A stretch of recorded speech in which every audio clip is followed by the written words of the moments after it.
So the first card that we have coming up for you is the Three of Wands, and this is in your underlying energy for the reading.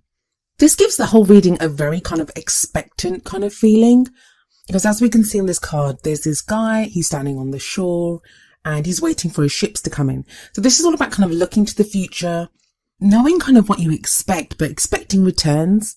Wands are they're your element, Leo. So wands are all about fire, and you guys are fire signs. So it's an energy that you'd be very kind of at home with. And it speaks to me of how you guys may have an idea of what you want for the future, and you've kind of put your focus there, and now you're waiting for those first returns to come back to kind of show you which way to go or how you're going to progress. Now, in terms of your love life, for those that are in relationships, this may indicate that you kind of know which direction you want your relationship to go, but you're kind of feeling it out to see how your partner responds to maybe any suggestions that you've made or any changes that you've made within the relationship. For those of you that are single, I know last time I kind of vaguely remember, I've done so many readings since last time. I'm sorry, guys. I remember there was a lot about friends and connecting with friends and being in those kind of support networks and just interacting with friends and family. Well, you've kind of moved away from that kind of energy, that's for sure. It kind of feels like you got whatever you needed to get out of that, and now you're kind of looking to the future again. You're ready to kind of move forward.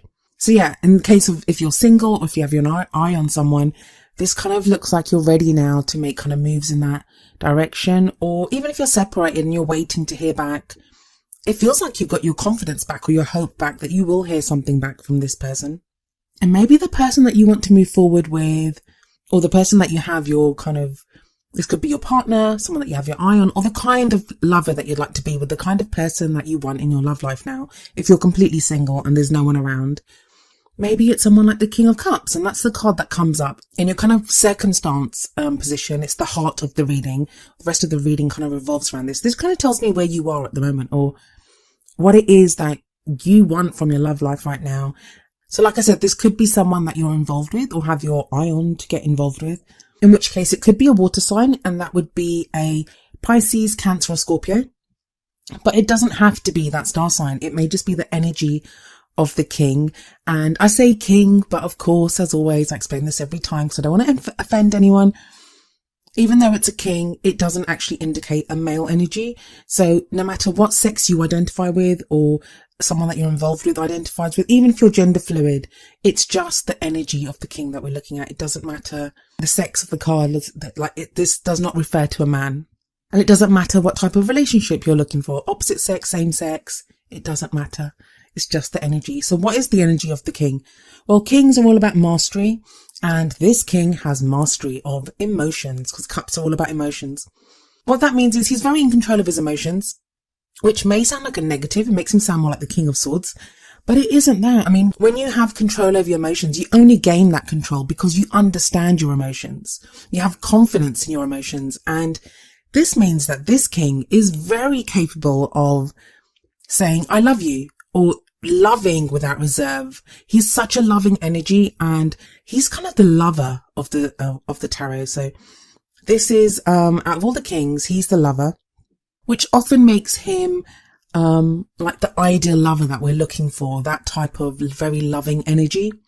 So he may indicate that. But like I said, some of you may already be involved with someone like this. So your partner at this time may be very loving, or there may be someone that you're interested in dating who's like that, or maybe just that's the kind of ideal loving energy that you want. And I know you may think, but doesn't everyone want a lover like that? Well, no. Some people want excitement. Some people want passion. This would be the kind of romance. He's very romantic. He's very sweet. He'd be a family man as well. Like, he'd be a very good kind of family man. There's that very sweet kind of nurturing energy that he has. Now, for some of you, this may not be someone that you're interested in. This could be how you're feeling right now, that you've come out of that kind of needing to kind of immerse yourself amongst friends and family, like do that whole kind of social thing, which I feel like you did in December. And now you're getting back to kind of your romantic roots. And who loves like a Leo? No one. So even though this isn't wands and it isn't that kind of passion that we connect with Leos, it is a very loving energy. So this may very well be you, Leo, that this is how you're feeling right now. And you'd like to express that either in your relationship with your partner, or be with someone, if you're single, be with someone that you can express that with. Now what we have as the past energy that comes up here is the Eight of Wands. And the Eight of Wands, they call it arrows of love sometimes. And it denotes often very kind of quick communication. So they can be like messages going back and forth, or some kind of indication of, I know they're called arrows of love, but I always see them as more passion and energy. So people expressing how they feel, what they're thinking. Because wands are usually with how we interact with our external world. This could be someone that has been messaging, you've been messaging back and forth. And just a quick note, I mean, usually when I do the past energy, it's something kind of short term, like it would normally be like December, like something that you've been going through recently. And that may be the case here, especially in terms of these messages. But for most of the readings, the energy that's been coming up in the past, so it may be that you're remembering a time when you were messaging with someone. But like I said, this could be something recent. I mean, the Three of Wands looks like it's quite recent energy. Unless some people have been waiting for a long time. I'm sorry. But yeah, so there's very much this kind of rapid energy. And another reason this may come up is, I mean, we look at the past because it gives us the frame of reference. It lets us know what about the past has led us to the present, which could lead to that possible future that's being indicated. So maybe you enjoyed kind of like texting or messaging with someone in the past, or if you're in a relationship, it feels like you're not communicating as much as you used to. There isn't that kind of back and forth anymore like there used to be.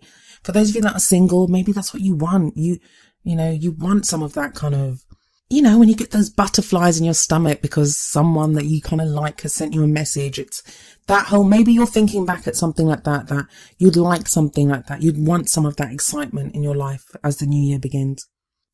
And that's why it's quite a leap from the Eight of Wands and we go to the present, where we have this very kind of stuck Four of Pentacles energy. Now, the fours, I say stuck, that's probably just my Aquarius sun and Sagittarius rising that's kind of rearing its ugly head right there. Fours are very stable. It's about stability. But this is like when things are too stable and you're kind of keeping the stability by holding on to something.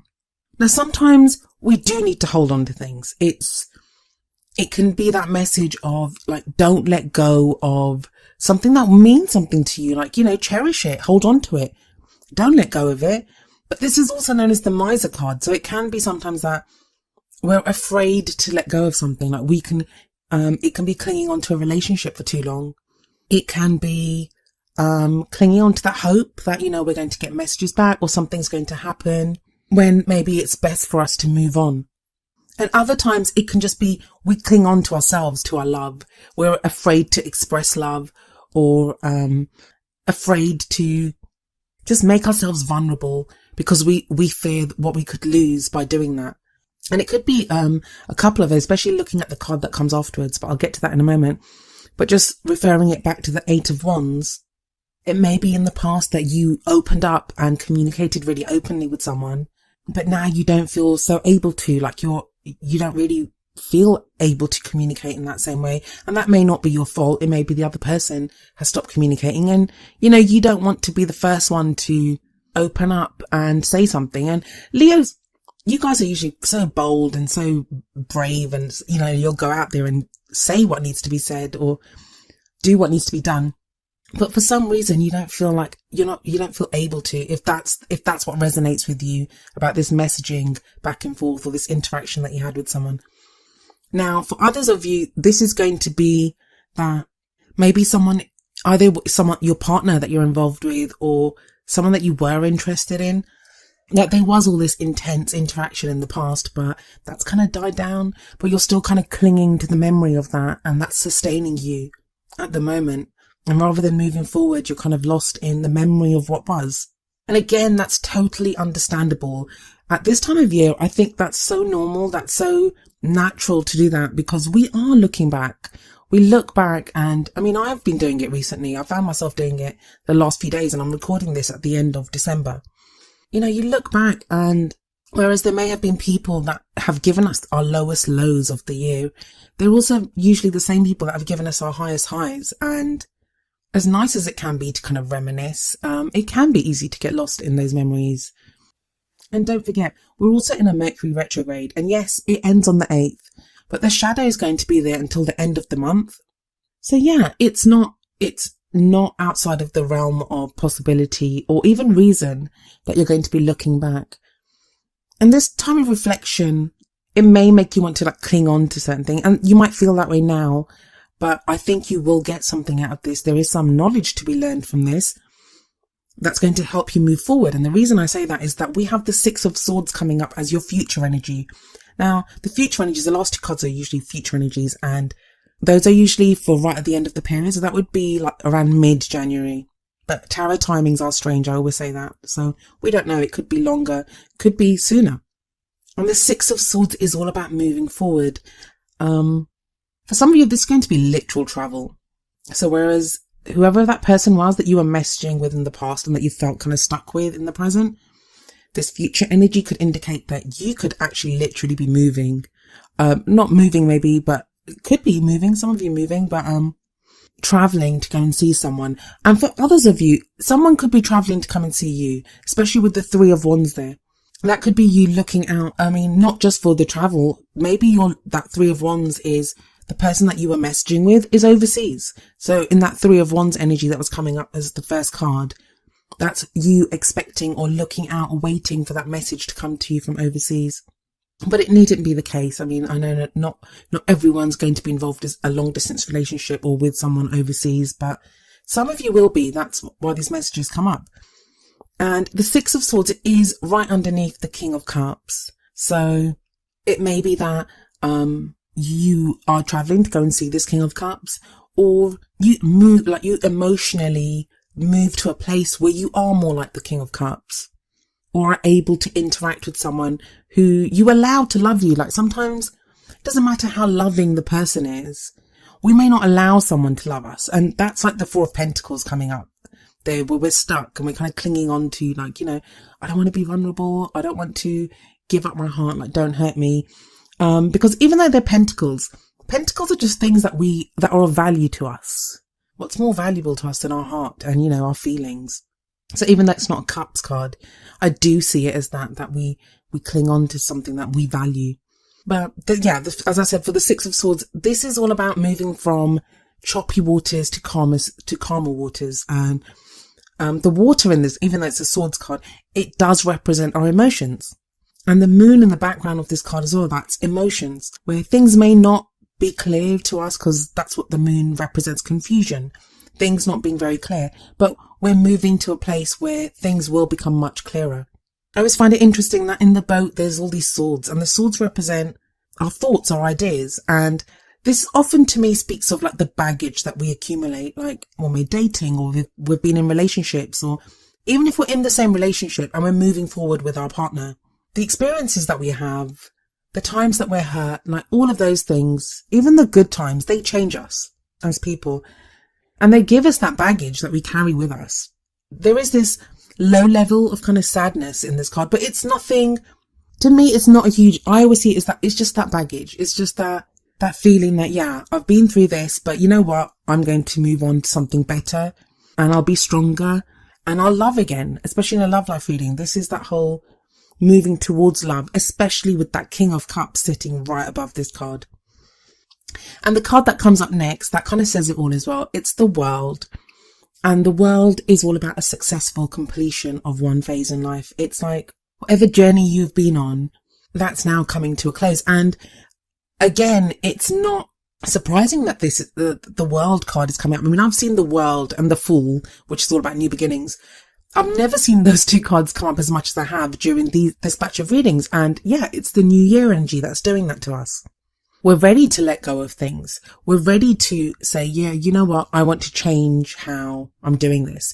And yeah, it talks about the completion of one phase or one cycle in your life. But that doesn't mean if you're in a relationship, it doesn't mean your relationship's ending. No, not at all. It could be that you're moving into a new phase of connectedness with your partner. Especially with that King of Cups there. And with the World card underneath the Eight of Wands here, maybe there's a new way of communicating now. Maybe there's a new way of connecting, a new way of interacting with your partner. So if you're in a relationship, if you're single, this is like you're done with being single now. That's done with. And this is a future energy because it's the crowning energy and it's like your goal. It's where you're headed and you're kind of done Like usually the world, it's not actually coming up for at the beginning of January, which is like, I guess where most people end things, like at the end of December, beginning of January. This would be more towards the middle of January. And that makes sense as well. With the Mercury retrograde, we have been reflecting more. So maybe it's delayed a lot of us. The rituals or ideas or thought patterns or resolutions that we usually would have around the new year, they're kind of delayed by a few weeks. And this is more towards the middle of January. But I love the World card because it doesn't just talk of things ending. It's not like the Tower or the Death card. It's not that kind of change. This is like a successful completion. There's a sense of, yeah, I'm done, that this is done now. And you can take a breath. You can look back over everything that you've been through, good, bad, ugly, whatever. You can look back and think, either pat yourself on the back for surviving it, or, you know, feel that sense of success that, yeah, we made it through this if you're in a couple. And you're ready now because you know a new cycle is beginning, because a new cycle does begin after the World. There's a real sense of closure in your reading, Leo. There's a real sense of closure. Like for those of you that have maybe been separated, or you've been away from someone, maybe you've been waiting for someone to contact you, or you've been deciding whether to contact someone. It feels like those decisions are made now, that you know how you want to proceed, that wherever kind of state of flux that you've been in, that no longer is the case. You've made your decision and you know what you want to do. And the first card out of the Oracle cards from the Romance Angels, it says that as well. We have forgiving and learning. And the card says, as you release and heal the past, you experience more love in your present moments. And that seems very much what this is about. And I think that's the Four of Pentacles. And we have Mercury retrograde, I'm sure. I've said that a dozen times now, I'm sure, in this reading. I'm sorry. And I always like how this card doesn't say forgiving and forgetting, because that's the Six of Swords card.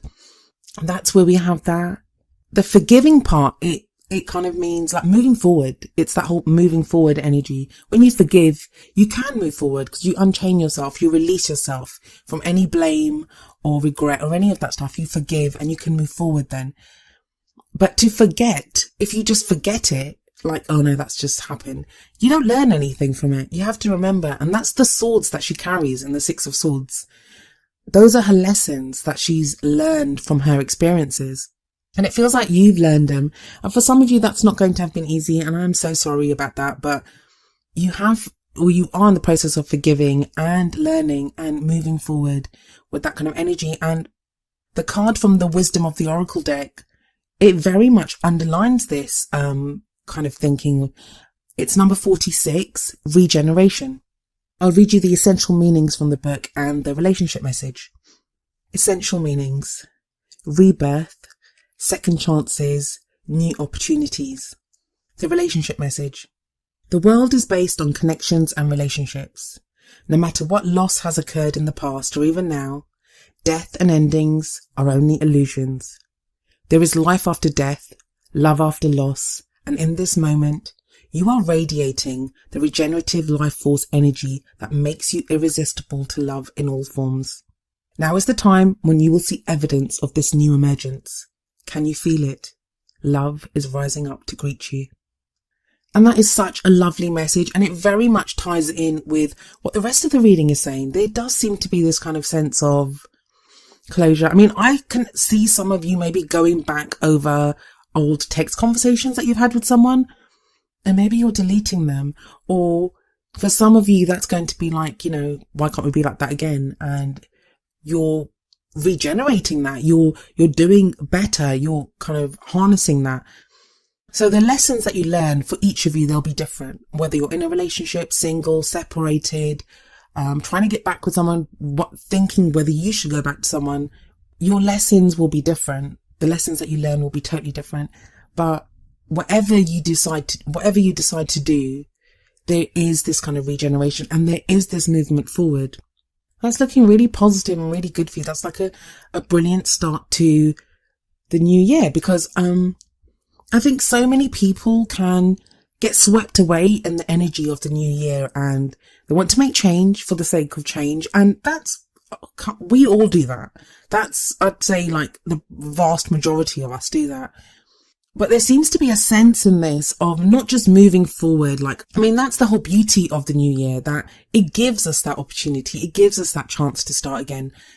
But in your reading, it's like you're not just taking that chance, you're creating it. You are going back over everything and you're learning the lessons. I mean, that's just the most important thing that you can do, because it changes us as people, and it changes the goals that we want. And I'd say that the wonderful thing about this reading is that King of Cups card, is the World card. I mean, the World is Major Arcana. It's a very powerful card. Is that Six of Swords that talks about moving forward, that no matter what you're taking with you, and it could be that you're, like I said, going to see someone. Maybe you're going to see someone, maybe you're moving towards someone, maybe you're moving away from someone. But even if you're moving away from someone, you're still moving towards new love.